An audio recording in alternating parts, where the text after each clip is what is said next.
I did there, let me explain it to you, okay? I went ahead and I took my spray gun and I set the air pressure to approximately 40 psi. Then I set the fan, okay? What the fan is, okay, that's your pattern, okay? And I set that to about a medium fan because I'm not spraying a big area. I want to keep everything contained so a lot of overspray doesn't get on the car, all right? So I set that, and then I set my my nozzle. I set my volume nozzle, the big one. I set the volume of the paint where it was just barely coming out, okay, just enough to cover, all right? And then what I did, I went ahead and I put a nice tack coat on it just to cover, okay? I call it a cover coat.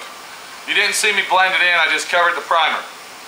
I went over, I opened up my volume control a little bit more so more paint would come out. It would come out a lot thicker, okay? And then what I did is I went ahead and took my air, because that's a double action spray gun. Now what a double action spray gun is when you pull the trigger one time, air comes out, and then you pull it again, okay? You pull it all the way back, paint comes out with the air, okay? And all spray guns are like that, I'm just letting you know that, okay? So then what I did is I went ahead, and if you saw me blend, I kind of like just brushed it in, okay? I didn't follow it, I didn't take it and go all the way across.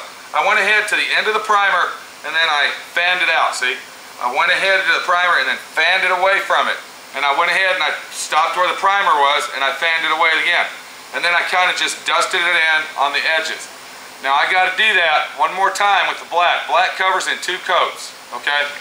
I'm going to do that one more time with the black. We're going to let that dry for an hour. We're going to come back and we're going to do the blue the same way, but this time I'll tape off the black exactly like I did the blue.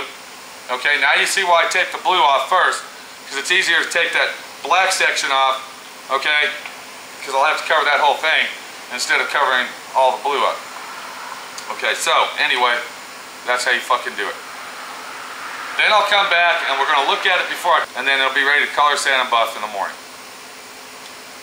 See you then.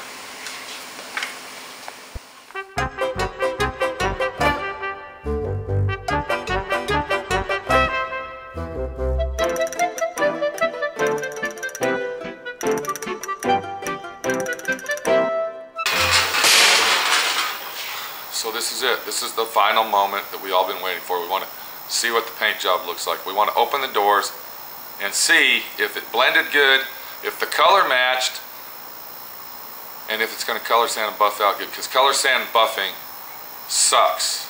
Okay, it's a filthy, dirty job, especially when you do it first thing in the morning, and you have to wear your fucking clothes with all that bullshit all over it, and you get the shit in your hair and on your face and in your skin, and it's a fucking nightmare. But it's got to be done because that's the profession I picked. See, that's the profession that I chose to do in my life, and I can't do nothing about it but keep on going. So let's open the doors and see what we got. And it looks like it came out very, very nice. It blended good, and you can't even tell that it blended well. Looks great. Let me get the camera and we'll do a walk around on that. Really came out nice. So if you look right here, you can see where our damage was in that area, okay? You can see that the damage, you can see where I blended the paint on the tape, on the paper here. You can see that. Now if you listen real close, you don't hear no dry, but see, if it was dry, it'd sound like that, but see? So blending that paint the way that I did and adjusting my spray gun down, okay? Adjusting the air down and the volume up, let me go ahead and blend that without getting a lot of dry overspray on it, okay? That's very important to do that. Now on the blue, I went ahead, the damage was in this area, but I blended it all the way over to here, okay? In that area. And then I took the blue up here, and I blended it up here because we had some, the primer came to approximately here. So I blended it up into here, and then I pretty much painted that whole side, see? So, it really came out nice. If you look at the bodywork, you can't even tell that anything was wrong with it. And, wow. So the next thing that I'm gonna do, I'm gonna color, sand, and buff. Get that color, sand, and buffed. We're gonna take a good look at it when it's all done.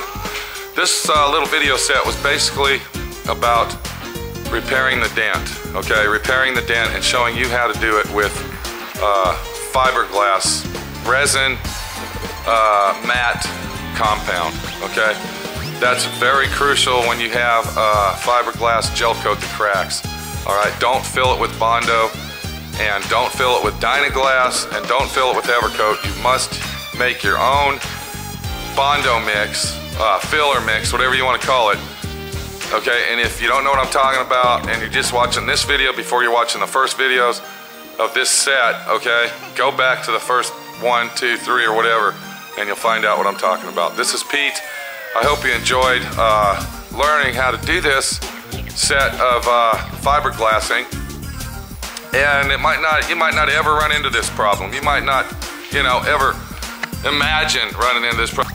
But the situation that we have here with our car, okay, and me teaching you how to do this and showing you all the materials that it takes and the step-by-step procedure is giving you knowledge, okay?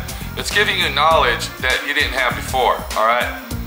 And it's telling you in your mind, hey, I like watching this shit. The knowledge that you're getting out of it, okay, might not ever be used, okay? It might not be used on a fiberglass kit car, but if you have a fiberglass hood, let's say, with a scoop, you see what I'm saying? Okay? The fiberglass resin matte compound that I made, okay, is good for many uses. Anything that's fiberglass, you can use that on. This is Pete. I've ran out of words. I'm getting tongue-tied. I don't know what to say. I got my mind on color sanding that and getting the motherfucker done. Because we got another car that we got to paint today, okay?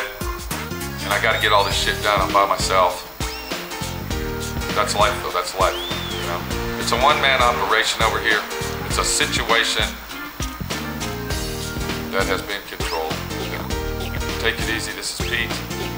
If you own a Street Beast card, if you own a Street Beast brand car, and you are having problems and running into walls, okay, and don't know what the fuck you're doing to your car, give me a call. We can work it out. Take it easy. This is Pete. SWRNC.com, Southwest Rod and Custom.com, Louisville, Dallas, Texas, Beaumont Street.